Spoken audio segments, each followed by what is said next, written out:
రేవంత్ రెడ్డి సర్కారు ఇప్పటికీ కూడా ప్రజా పాలన మీద కావచ్చు అసలు పాలన మీద ఫోకస్ పెడతలేదు. మళ్ళీ పిఆర్ స్టంట్లు, మళ్ళీ గత ప్రభుత్వం ఇది చేసింది అది చేసింది అనేటువంటి తవ్వేటువంటి కార్యక్రమాలు తప్ప మళ్ళా ఎక్కడ కూడా పాలన మీద దృష్టి పెట్టి ప్రజలకు సౌకర్యాలు కల్పించేటువంటి విషయం మీద కాస్త వెనకడుగే వేస్తూ ఉంది. దాని మీద ఇంకా పూర్తి స్థాయిలో దృష్టి సారించడం లేదు. ఎందుకు ఇలాంటి డ్రామాలు చేస్తూ ఉన్నారు ఏంది అనేది ఒకసారి మనం మాట్లాడుకోవాల్సినటువంటి అవసరం ఉంది. మరి ఇప్పుడు కొత్తగా నిన్న కేసీఆర్కు నోటీసులు అని చెప్పేసి నేను అన్ని మీడియా రంగాల్లో అందరూ కూడా ఇదే ప్రధానంగా తీసుకోవడం జరిగింది. ఇప్పుడు కేసీఆర్కు నోటీసులు ఇవ్వడం వల్ల ఏమొస్తుంది, ఏం జరుగుతుంది, ఇప్పుడు దేన్ని మరిపించడం కోసం వీళ్ళు నోటీసులు ఇవన్నీ ఈ కార్యక్రమాన్ని ముంగలేసుకున్నారనేది మనం ఒకసారి మాట్లాడుకోవాలి. ఎందుకంటే డిసెంబర్ 7వ తారీఖు నాడు ఈ రాష్ట్రంలో కాంగ్రెస్ ప్రభుత్వం ఏర్పడింది.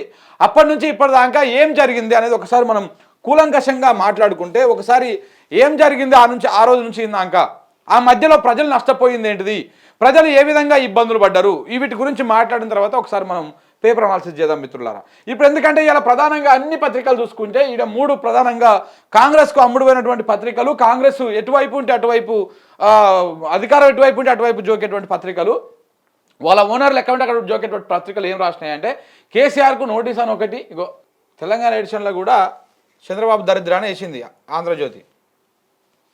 ఇంకో కేసీఆర్కు నోటీసులు ఇది ప్రధానంగా, ఇంకో వీళ్ళు కూడా కేసీఆర్కు నోటీసులు అని చెప్పేసి ఒక వార్తని అన్ని 3 ప్రధానంగా రాసుకున్నాయి. అసలు ఈ నోటీసుల వల్ల ఏమవుతుంది, ఇప్పటిదాకా జరిగినటువంటి తతంగం ఏంది, ఇప్పటిదాకా జరిగినటువంటి కార్యక్రమం ఏంది ఒకసారి మనం మాట్లాడుకుందాం. ఎందుకంటే ఫస్ట్ ఇప్పుడు కేసీఆర్కు నోటీసులు అన్నారు. కేసీఆర్కు నోటీసులు అన్నారు.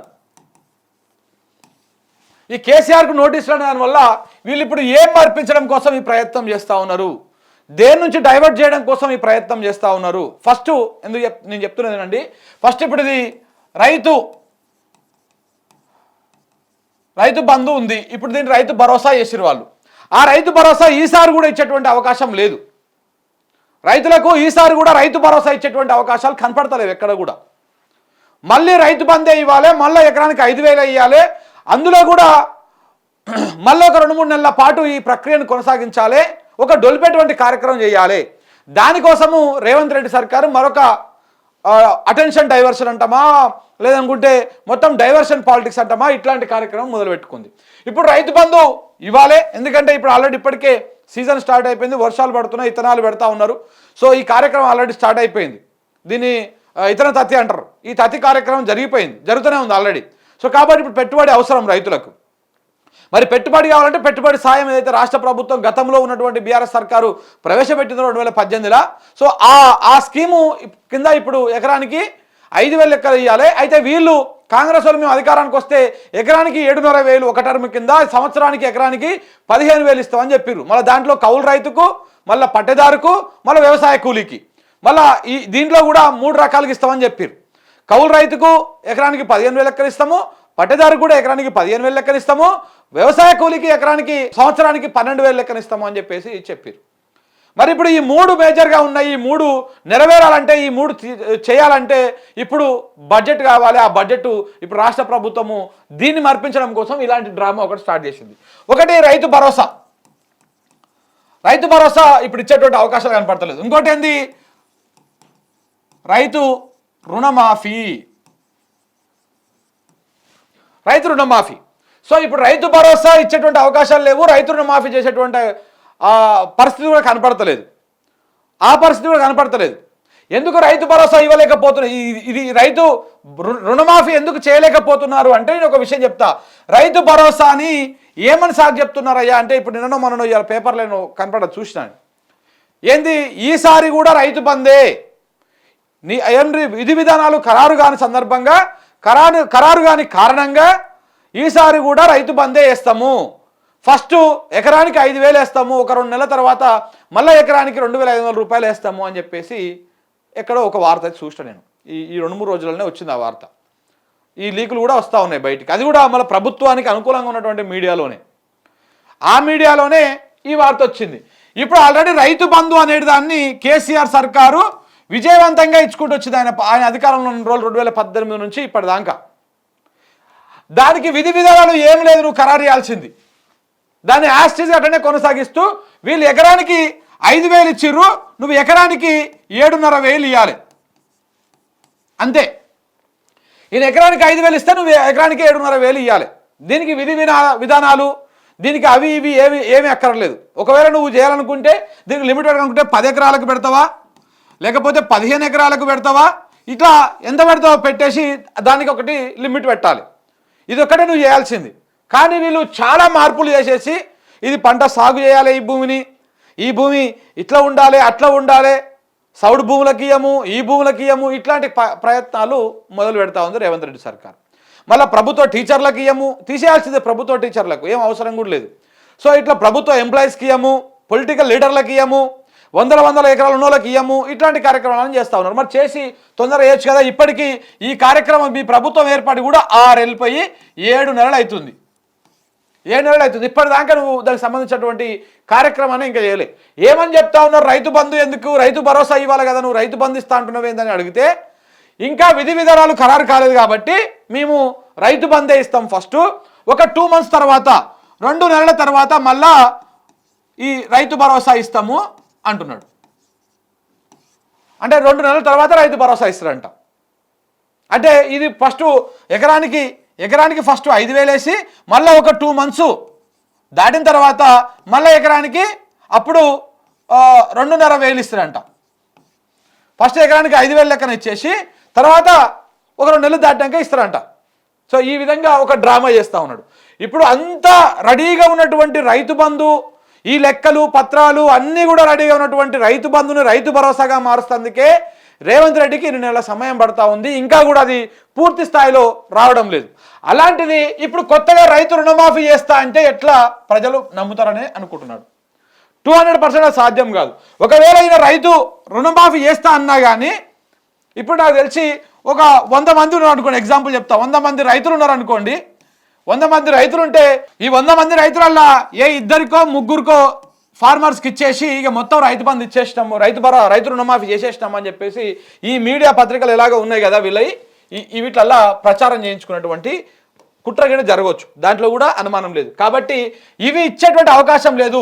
ఇక దీంతో పాటు ఇంకా చాలా పెద్ద కథ ఉంది. ఏందా కథ అయ్యా అంటే ఒకసారి మీకు అది కూడా వివరిస్తా. ఏందా కథ అయ్యా అంటే ఇప్పుడు రైతు భరోసా ఎవరెవరికి ఇవ్వాలి, పట్టేదారికి ఇవ్వాలి, కౌలు రైతుకి ఇవ్వాలి, వ్యవసాయ కూలీకి ఇవ్వాలి. గతంలో రైతు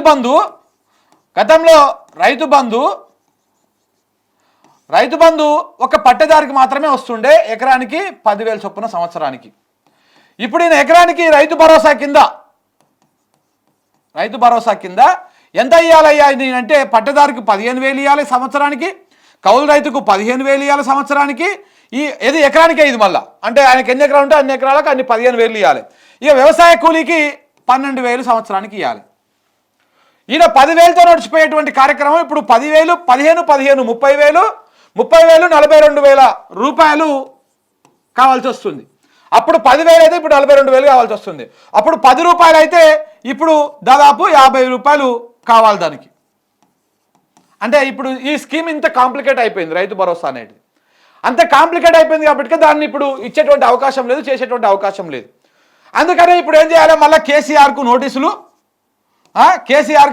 అవి నోటీసులు, ఆ క్రమాలు ఈ క్రమాలు అని చెప్పేసి కొన్ని రోజులు మీడియా మొత్తము దాని మీద డైవర్ట్ కావాలి. కాబట్టి ఈ కార్యక్రమం చేస్తూ ఉన్నాడు అనమాట. ఇక దీంతో పాటు రైతు బీమా, ఇది చాలా అద్భుతమైనటువంటి స్కీమ్. ఇది ఈ ప్రభుత్వం పెట్టిందా ఆ ప్రభుత్వం పెట్టిందా అనేది పక్కన పెడితే ఈ రైతు బీమా అనేది అద్భుతమైనటువంటి స్కీము. కానీ దీన్ని కొనసాగించేటువంటి ఉద్దేశము ఈ రాష్ట్ర ప్రభుత్వానికి లేదు. గత ప్రభుత్వం కట్టినటువంటి రైతు బీమా ఫార్మ్ అదే ఉంది.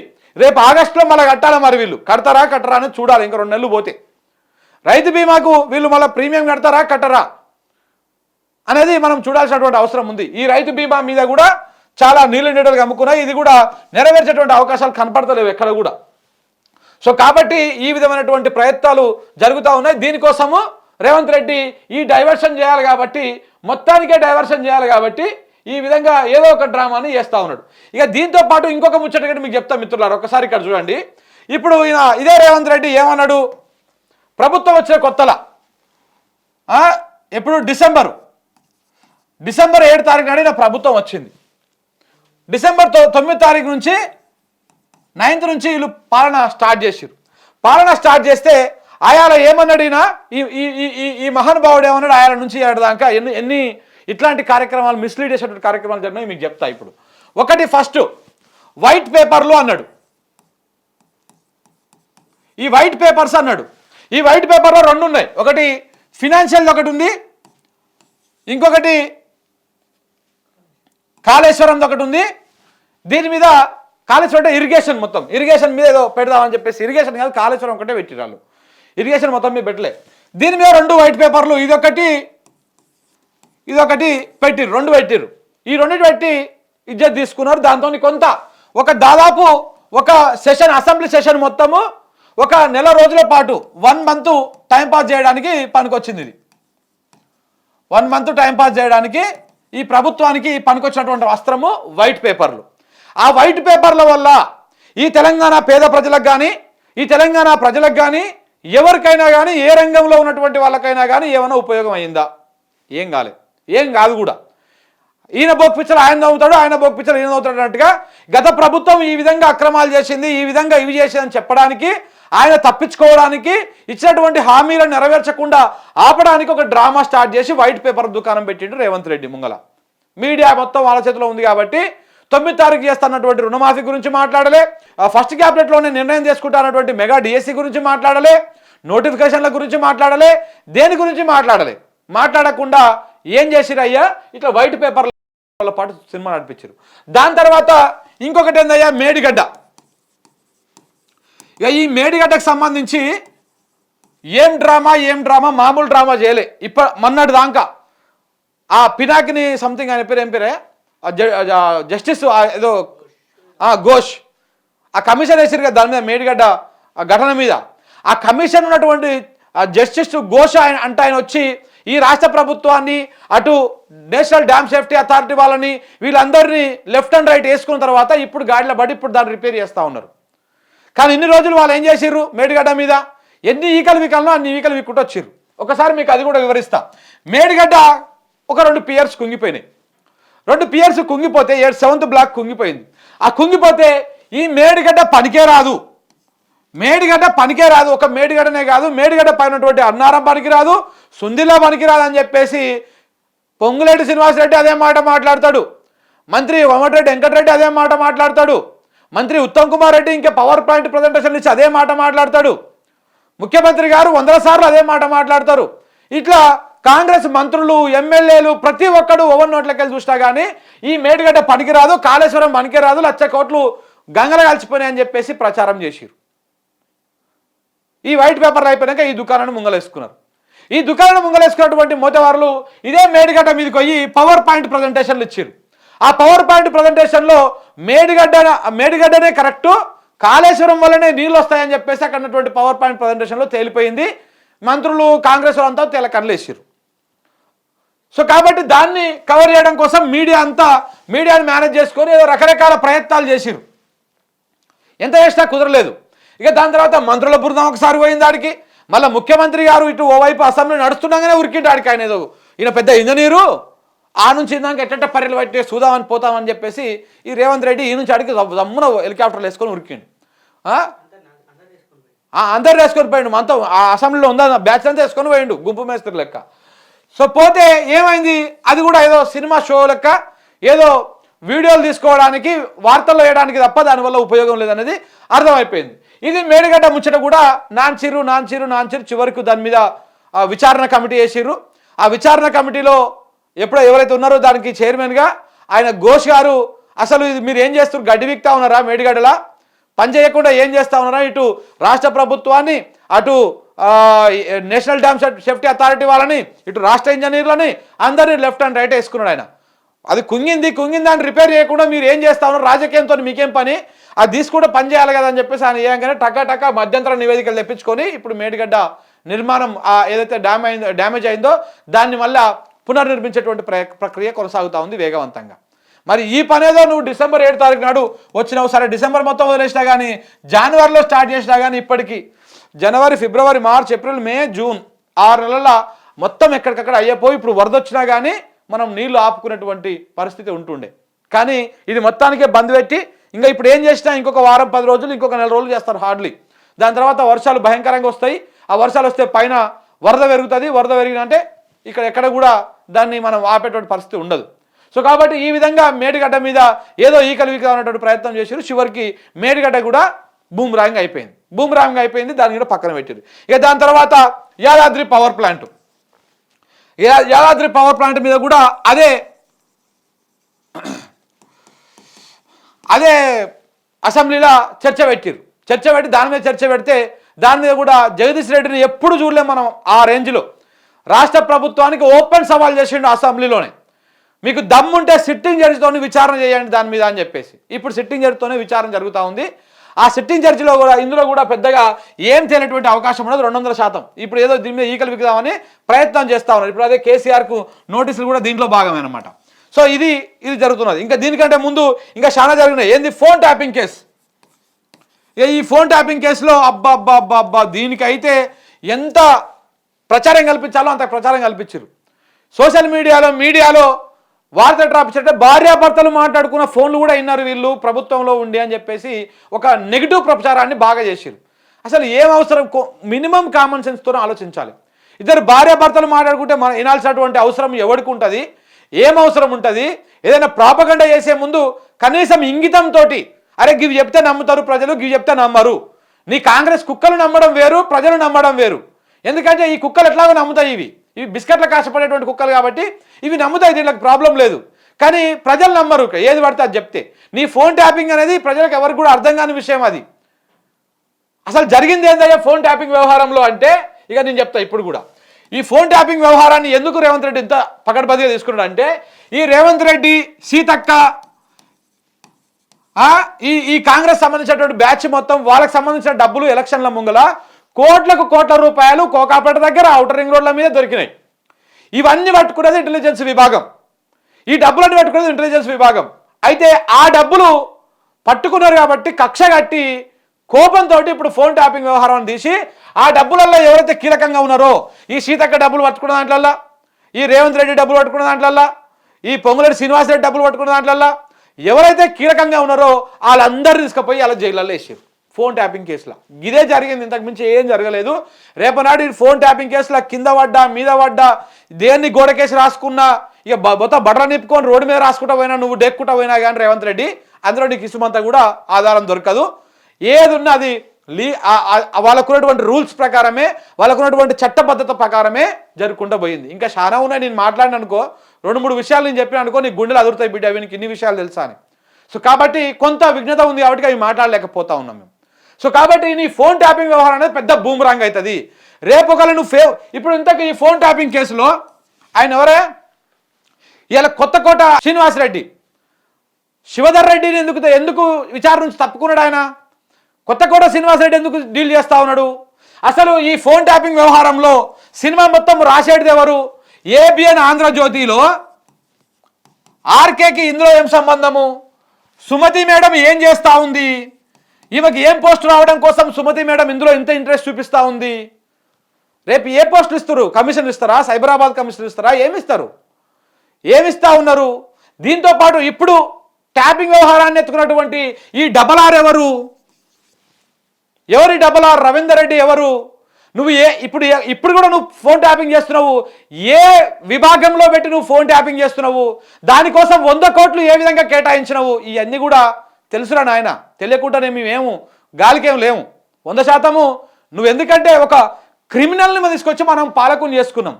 క్రిమినల్ తీసుకొచ్చి పాలకుని చేసుకున్నప్పుడు 100% క్రిమినల్ థాట్సే వస్తాయి. సో కాబట్టి నీ రకంగానే ఆలోచించుకుంటూ పోతే చాలా దొరుకుతూ ఉన్నాయి. సో కాబట్టి ఇవన్నింటి గురించి మాట్లాడుకుంటూ పోతే ఇది ఎక్కడ అనుకుంటా పోయినా చివరికి మళ్ళీ నీ కిందికే వస్తుంది అది బొక్క. ఆ బొక్కలో నువ్వు పడ్డావంటే జీవితంలో మళ్ళీ బయటకు వచ్చేటువంటి అవకాశం లేదు. ఒకవేళ ఈ ఫోన్ ట్యాపింగ్ కేసును కనుక సిబిఐకి అప్పచెప్తే ఇది ఏడికి పోతుంది అంటే కోకాపేటలో దొరికినటువంటి పైసల కాడ, ఔటర్ రింగ్ రోడ్ దగ్గర నానక్రామ్గూడలో దొరికినటువంటి 8 కోట్లు ఇట్లా ఇల్లీగల్ అమౌంట్ ఏదైతే దొరికిందో ఆ అమౌంట్ దగ్గరికి పోతుంది. ఆ అమౌంట్ దగ్గరికి పోగానే కేసు అది ఈడి చేతులకు పోతుంది. ఈడి చేతులకు పోయినాక నీ బతుకు మళ్ళా షిప్ప కూడా అవుతుంది. సో కాబట్టి ఆందాక పోకూడదని చాలా జాగ్రత్తగా ఒక సర్కిల్ గీసుకొని ఆ సర్కిల్లోనే చేస్తా ఉన్నాడు వ్యవహారం అంతా. ఆ సర్కిల్లోనే చేస్తూ ఉన్నాడు. సో కాబట్టి చాలా తతంగం ఉన్నది ఇందులో, చాలా వ్యవహారం ఉన్నది ఇందులో, చాలా వాస్తవాలు ఉన్నాయి ఇందులో. సో కాబట్టి దీన్ని ఇలా శివధర్ రెడ్డి తప్పుకున్నాడు. రాధాకృష్ణ ఏబిఎన్లో కూర్చొని ఒక వ్యవహారం, ఒక సినిమా స్క్రిప్ట్ రాస్తారు, దానికి సుమతి మేడము అప్రూవల్ ఇస్తుంది. దాని తర్వాత మన హిల్స్ రెడ్డి, ఈ హిల్స్ రెడ్డి ఓకే అనుకుంటాడు. మొత్తం మీడియా అన్నిటికీ ఈ లీకులు ఇచ్చేసి వార్తలు రాపిస్తారు. తెలియని విషయమా? ఇవాళ ఎవడెవడు ఇక్కడ షాడో ముఖ్యమంత్రులుగా పనిచేస్తూ ఉన్నాడు, ఎవడెవడు ఇక్కడ ఏ విధంగా రాష్ట్రాన్ని ఆగం పట్టించి తెలంగాణ ఏర్పాటే ఒక విఫల ప్రయత్నం అనేటువంటి చెప్పేటువంటి ప్రయత్నము ఎవరెవరు చేస్తూ ఉన్నారు. నీ గురువు చంద్రబాబు నాయుడు అలా ప్రమాణ స్వీకారం చేస్తూ ఉన్నాడు, నువ్వు ఈ రాష్ట్రాన్ని తీసుకుపోయి అక్కడ కలిపేటువంటి ప్రయత్నం ఏ విధంగా చేస్తూ ఉన్నావు అనేది తెలంగాణ ప్రజలు గ్రహిస్తూనే ఉన్నారు. 200% నీకు ఎక్కడ ముక్కుతాడేయాలనో అక్కడ ముక్కుతాడేసేటువంటి ప్రయత్నం చేస్తారు. తెలంగాణ ప్రజలు ఏంటంటే అమాయకులు వెంటనే మోసపోతారు, అమాయకులు వెంటనే అదే తరటువంటి భ్రమల్లో నువ్వు ఉన్నావు. కానీ వాళ్ళు తిరగబడితే చాలా దారుణంగా ఉంటుంది. ఆ ప్రజలు కనుక తిరగబడ్డారనుకో నీ కుర్చీలన్నీ కూసాలు కదలాల్సింది. సో కాబట్టి ఈ విధంగా ఫోన్ ట్యాపింగ్ వ్యవహారం నువ్వు ఎక్కడి నుంచి ఎక్కడికి గుంజుకపోయినా కానీ, ఇవాళ నేను ఇంకొక విషయం చెప్తాను. నేను ఇవాళ ఫోన్ ట్యాపింగ్ విషయాల్లో ఆ రోజు రాగానే హార్డ్ డిస్క్లను మూసీ నదిలో పడేసిర్రు వార్తలు వచ్చినాయి. మొత్తం ముక్కలు చేసి డిస్మాంటిల్ చేసేసి మూసీ నదిలో పడేసిర్రు, వికారాబాద్ అడవుల్లో తలగబెట్టిర్రు, ఇట్లాంటి వార్తలను వచ్చినాయి. తెచ్చిరా? అసలు అట్లా ఏమని లెటర్ ఇచ్చింది వాళ్ళు? ఎవరిచ్చిర్రు? తీస్తావా? దమ్ముందా? దాంట్లో మీద సంతకం ఎవరిది? ఆనాడు హోంశాఖ కార్యదర్శి ఎవరు? ఇవాళ ఆయన ఏ పొజిషన్లో ఉన్నాడు? పోలీసులందరికీ ఏ పెద్ద పొజిషన్లో ఉన్నాడు? సిఎస్ మేడం ఇన్వాల్వ్మెంట్ అయితే ఉంది. ఇవన్నీ ఉంటాయి. నీ కొత్తకోట శ్రీనివాసరెడ్డి కథ ఏంది? ఇవాళ మహేందర్ రెడ్డి కథ ఏంది? ఇందులో పాత్ర ఏంది? ఈ బ్లాక్ ముంబై ఎవరు ఇందులో? ఇవన్నీ ఉన్నాయి.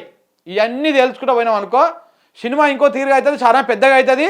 అది అటు తిరిగి ఇటు తిరిగి మొత్తం నీకు ఎవడైతే సపోర్ట్ చేసిండో షాడో లెక్క కేసీఆర్ ప్రభుత్వంలో ఉండి రెడ్డి అని తోక తగిలించుకున్నటువంటి ఏ అధికారులు అయితే నీకు ఒక ఇన్ఫార్మర్లుగా పనిచేసారో ఆ అధికారులు మొత్తం బొక్కలకు పోయేటువంటి వ్యవహారాన్ని నువ్వు ఇలా గెలికినావు, ఫోన్ ట్యాపింగ్ వ్యవహారం.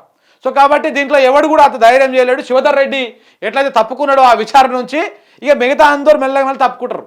కేవలం సుమతి మేడం బాగా ఇంట్రెస్ట్ చూపిస్తూ ఉంది. సుమతి మేడంకి ఎందుకంత ఇంట్రెస్ట్ ఉందనేది కూడా ఒకరోజు మనం మాట్లాడుకుందాం మళ్ళా. సో కాబట్టి ఈ విధంగా ఇట్లా రాధాకృష్ణ వీళ్ళు వాళ్ళందరూ కలిసి ఒక సినిమాని, ఒక వ్యవహారాన్ని నడిపిస్తూ ఉన్నారు.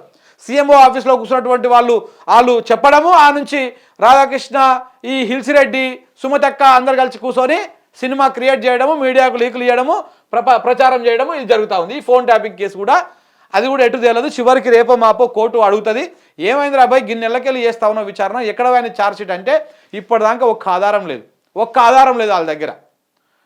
అన్ని పేపర్లు ఇచ్చేటువంటి లీకులు. ఒకవేళ రేపు వీళ్ళు తీసుకుపోయి ఏమైనా ఆధారంగా సబ్మిట్ చేయాలంటే ఆ పేపర్ క్లిప్లే సబ్మిట్ చేసేటువంటి అవకాశం ఉంటుంది తప్ప ఏవి కూడా ఇవి కాదు. పేపర్ క్లిప్లను ఏవి కూడా అథెంటిఫికేషన్ కాదు. ఇప్పుడు అన్ని కాంగ్రెస్ చెప్పు చేతుల్లో ఉన్నది. వెలుగు ఫక్తు కాంగ్రెస్ ఒకటి పత్రిక, అలా ఓనర్లు అందరూ కాంగ్రెస్లో ఎమ్మెల్యేలు, మంత్రులు, ఎమ్మెల్యేలు, ఎంపీలు ఇప్పుడు. సో కాబట్టి దానికి అథెంటిఫికేషన్ లేదు. ఇక ఆంధ్రజ్యోతి దాని గురించి చెప్పాల్సినటువంటి అవసరం లేదు, బజార్ల కుక్క ఎంతనో అదంతా. సో ఈనాడు ఇక అది ఒక చంద్రబాబు పెంపుడు కుక్క. సో కాబట్టి ఈ 3 పత్రికలు కాంగ్రెస్ చెప్పు చేతుల్లో ఉన్నటువంటి పత్రికలు. అవి వాస్తవాలు రాయట్లేదు, వాళ్ళకు ప్రభుత్వానికి అక్కడికి వచ్చే విధంగా రాసుకుంటూ పోతున్నటువంటి వ్యవహారం. సో కాబట్టి ప్రజలు వాస్తవాలు తెలుసుకోవాలి. ఇంకా దీని తర్వాత ఇంకా చాలా ఉన్నాయి. ఫార్ములా ఈ రేస్ అన్నారు, ఎక్కడ పోయింది ఆ ఫార్ములా ఈ రేసు? ఫార్ములా ఈ రేసు ఏదో అరవింద్ శర్మ ఆయన పేరు ఒక ఆ కార్యదర్శి మీద ఇన్ని అక్రమంగా రిలీజ్ చేసిన డబ్బులు దాని మీద విచారణ జరుగుతూ ఉందని చెప్పేసి అదొక దుకాణం పెట్టిరు. ఇక దాంతోపాటు ఇంకేంది హెచ్ఎండిఏ, ఈ హెచ్ఎండిఏ శివబాలాజీ ఉన్నట్టు చూసినావా, ఆయనని అరెస్ట్ చేసి దీని వెనకాల ఆయన ఉన్నారు ఈయన ఉన్నారు అని చెప్పేసి పెద్ద అనకొండ అని చెప్పేసి పెద్ద పెద్ద వార్తలు రాసి ఏమేమో చేసిరు. అది ఎక్కడ దాకా. ఇక దాంతోపాటు రాగానే అధికారంలో రాగానే కేసీఆర్ ల్యాండ్ క్రూజర్లు దాచిపెట్టిండు, విజయవాడలో ఈ షెడ్లో దాచిపెట్టిండు అని చెప్పేసి పెద్ద పెద్ద ఛానల్ అన్నీ పోయి ఆడుకోయి పెద్ద సినిమా నడిపించినాయి, ల్యాండ్ క్రూజర్ల సినిమా. ఏమైనా ఆ ల్యాండ్ క్రూజర్లు ఎక్కడ పోయినాయి? కనబడుతున్నాయా? ఏడ ఉన్నాయి? అంత బూమరాంగ్ అంటే జనాలను తప్పుదో పట్టించడానికి అబద్ధాలు చెప్పి ప్రచారం చేయడానికి మీడియా ఛానల్ చేతుల్లో ఉన్నాయి కాబట్టి చంద్రబాబు శిష్యుడే కాబట్టి రేవంత్ రెడ్డి చంద్రబాబు ఏ విధంగా అయితే ప్రాపగండా చేయగలుగుతాడో చంద్రబాబు ఏ విధంగా అయితే తన కులపోలను పెట్టుకొని కులపు మీడియాను పెట్టుకొని ఏ విధంగా అయితే ప్రచారం చేస్తాడో సేమ్ అట్లనే రేవంత్ రెడ్డి కూడా అటు కులపు మీడియాని ఇటు కులపు నాయకులను ఇటు కులపు అధికారులను కట్టుకొని రెడ్డి సామంత రాజ్యాలను మొత్తాన్ని సామంత రాజ్యాన్ని లెక్క రెడ్డి అధికారులను రెడ్డి వీళ్ళందరిని పట్టుకొచ్చి ఇప్పుడు రాజ్యాన్ని మొత్తానికి మిస్లీడ్ చేసేటువంటి ప్రయత్నం చేస్తూ ఉన్నాడు. ఇక దాంతోపాటు ఇంకేముంది, ఆ ప్రజాభవన్ని ప్రగతి భవన్ని ప్రజాభవన్ మారుస్తాం, బారికేడ్లు తీసేస్తాం, కంచెలు తొలగిస్తామని చెప్పారు. ఇవాళ కనీసం ముఖ్యమంత్రి గారు ఏడ ఉన్నారు, వాళ్ళ ఇంట్లో ఉన్నారు. ముఖ్యమంత్రి గారి దగ్గరికి పోదామంటే లేదు అవకాశం. ఆడిపోతే 144 సెక్షన్ నిన్న మొత్తం ఎక్కడికక్కడ ఈడ్చాచ గొర్ర ఈడ్చి ఎక్కడ ఉన్న అక్కడ పడేసారు. అండ్ గాంధీ భవన్ దగ్గర ధర్నాలు, ఇన్ని డ్రామాలు జరుగుతూ ఉన్నాయి. ఇన్ని డ్రామాలు జరుగుతూ ఉంటే ఇప్పుడు మళ్ళా కేసీఆర్కు నోటీసులు అనేటువంటి ఒక డ్రామాతోటి ఇప్పుడు ఒక నెల రోజులు సినిమా నడిపిస్తారు. మీడియా ఛానళ్ళను మొత్తం వాళ్ళ గుప్పిట్లో ఉన్నాయి కాబట్టి ఇవన్నిటిని గుప్పుచిట్లో పెట్టుకొని వాళ్ళు నడిపిస్తారు. ఇక మరీ ముఖ్యంగా ఇక్కడ మనం ఎన్టీవీ గురించి చెప్పాలి. పాపం ఎన్టీవీకి ప్రసారాలు ఆపేశారని చెప్పేసి వైఎస్ఆర్సీపీ వాళ్ళు ఒక నిన్న ఏదో బ్రాడ్కాస్టింగ్ మినిస్టర్ వాళ్ళకు కేంద్రానికి ఏదో ఫిర్యాదు చేశారు. మీరు వైఎస్ఆర్సీపీ వాళ్ళు తెలుసుకోండి. మీకు అర్థం కాని విషయం ఏంటంటే మీకు అర్థమైతలేదు. ఈ ఎన్టీవీ అనేది ఇది బ్రోకర్, బజార్ మీద బ్రోకర్ ఎట్లనో ఇది ఎట్లా అన్నమాట. ఎన్టీవీ పైసలు ఇవ్వబడిస్తే ఆయనకి బ్రోకర్ పనులు చేస్తూ ఉంటుంది. ఎన్టీవీ అనేటువంటి ఛానల్ ఎవరు అధికారం ఉంటే వానికి ఊడిగం చేస్తూ ఉంటుంది. మీరు రీసెంట్గా కావాలంటే కేతిరెడ్డి మీద ఒక ఆఫ్ ద రికార్డ్ స్టోరీ రాశారు. ఆవిడ అందులో ఉన్నటువంటి యాంకర్ గారు హావభావాలు కావచ్చు, ఆ ఛానల్ యొక్క ఇంటెన్షన్ కావచ్చు, మీరు అర్థం చేసుకోవచ్చు. అది చూస్తే మీకు అర్థమైపోతుంది. సో కాబట్టి ఎన్టీవీ అప్పుడే టీడీపీకి సిబిఎన్కి దగ్గర అయ్యేటువంటి ప్రయత్నాలు చేస్తూ ఉన్నది.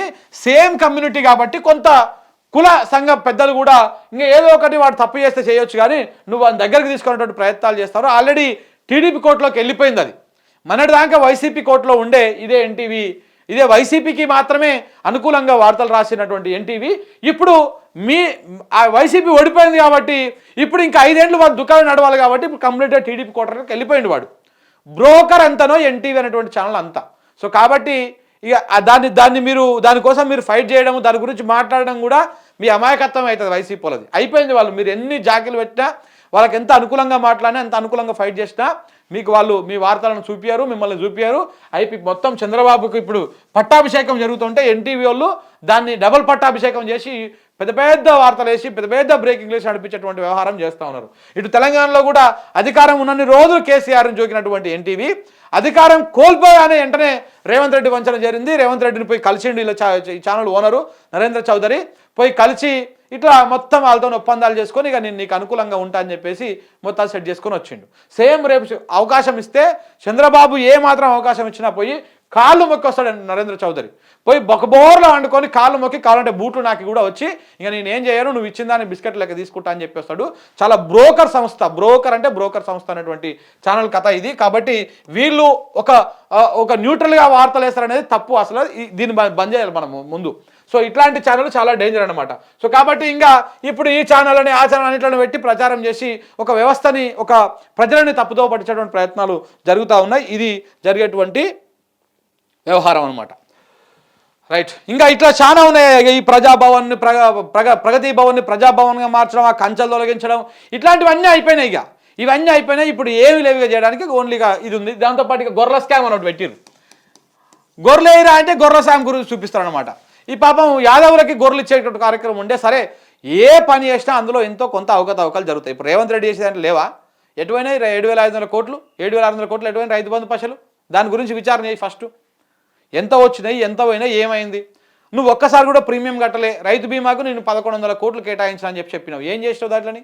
నువ్వు ఇస్తున్నావు ఏమన్నా? సో ఇట్లాంటివన్నీ అవకతవకలు చాలా జరిగినాయి.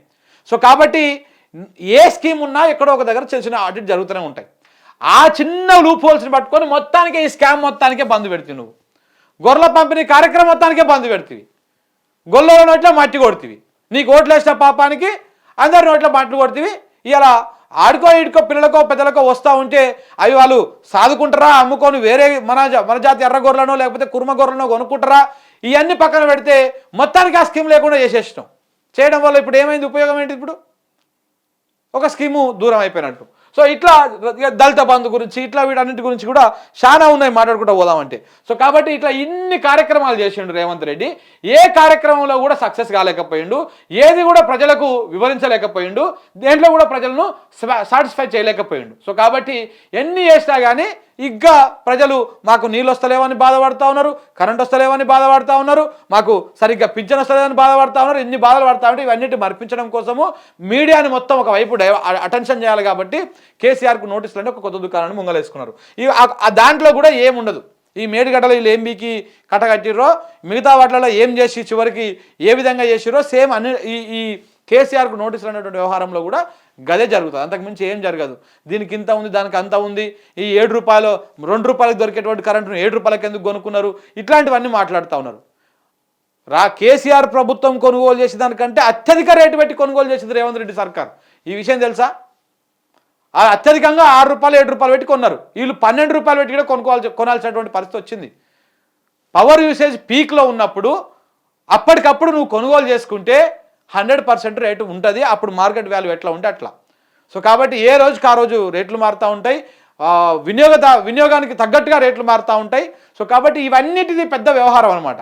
సో ఏదో ఒకదాన్ని పట్టుకొని ఏదో గుంజుకపోయి ఏదో అనుకుంటే అది ఏం జరగదు. చివరికి మళ్ళీ ఏం లేక మళ్ళీ ఇంకో కొత్త ప్రాపగండని ఎంత ప్రాపగండ చేసినా నువ్వు ఒక 1 ఇయర్ చేస్తావు, ఇప్పటికే ప్రజలు చీ అని చిత్కరించేటువంటి పరిస్థితికి వచ్చింది. ఏం చేస్తున్నట్టు ఇంకా ఎందుకు ఇది చేస్తూ ఉన్నారు, ఇంకా పాత ప్రభుత్వం గది చేసింది, కేసీఆర్ గిది చేసిన గాముచ్చటం చెప్తా ఉన్నారు, వాస్తవం మీరు ఏం చేస్తారో చెప్పండి అని చెప్పేసి ప్రజలు ఈ విధంగా వాళ్ళ అసంతృప్తిని వ్యక్తం చేస్తూ ఉన్నారు. ఇప్పుడు అది చెప్పకుండా ఇంకా అది చేస్తారని చెప్పేసి ఇంకెన్ని రోజులు చెప్తావు? ఈ కేసీఆర్కి నెగిటివ్గా లేకపోతే దీనికి నెగిటివ్గా చేసుకుంటా పోతే ఎన్ని రోజులు నడుస్తుంది? ప్రజలకు ఏం చెప్పదలుచుకున్నావు, ప్రజలకు ఏ విధంగా మంచి చేస్తావు అది ఆలోచించాలి. ఇప్పటికైనా ఆ పని చేస్తే మంచిగా ఉంటుంది. సో కాబట్టి ఈ విధంగా ఒక వ్యవహారాన్ని నోటీసులు అనేటువంటి వ్యవహారం వెనక ఉన్నటువంటి ఉద్దేశం ఇది. సో కాబట్టి అందుకే నేను దాన్ని ప్రధానంగా తీసుకొని ఎక్స్ప్లెయిన్ చేయడం జరిగింది మిత్రులారా.